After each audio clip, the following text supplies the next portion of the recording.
La zone tampon Sénégal-Guinée-Bissau mise sous le contrôle de l'Agence de gestion et de coopération entre les deux pays, AGC, est réputée riche en espèces halieutiques, mais aussi et surtout en hydrocarbures, pétrole et gaz. Pour confirmer la présence de ces ressources pétrolières, la zone a été subdivisée en 6 blocs et des permis d'exploration ont été attribués à des compagnies comme OP AGC Central Limited, une filiale de la société Oryx Petroleum qui s'est vue attribuer le permis AGC Central. Avant de démarrer les travaux de recherche, une étude d'impact environnemental et social s'impose et c'est à cet exercice que se livre le cabinet E-Systems à qui la tâche a été confiée et une rencontre s'est tenue à Bignona ce jeudi 28 novembre. Dans ce sens, c'est un projet d'exploration offshore.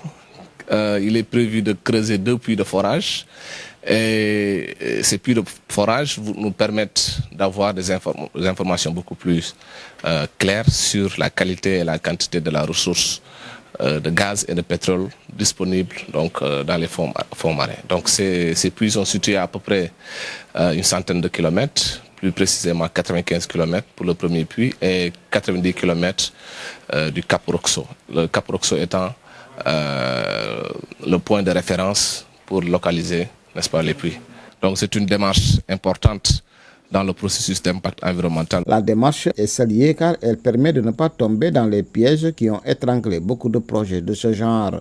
Comme c'est un secteur qui parfois occasionne des amalgames, il était important d'expliquer, de préciser que nous allons enclencher une phase d'exploration, pour dire simplement une phase de recherche d'hydrocarbures, à ne pas confondre avec celle d'exploitation où il s'agira maintenant, une fois trouvé, d'extraire le pétrole ou bien le gaz et de procéder à sa commercialisation. Aussi, recueillir les préoccupations, les besoins des populations dans le cadre du projet. Les participants à cette rencontre, notamment les représentants d'organisations communautaires de base et les chefs de village des arrondissements de Tangori, Sindian et Tendouk, entre autres, ont dans une démarche participative fait part de toutes leurs préoccupations, dont la plupart sont déjà prises en compte par le cabinet E-Systems.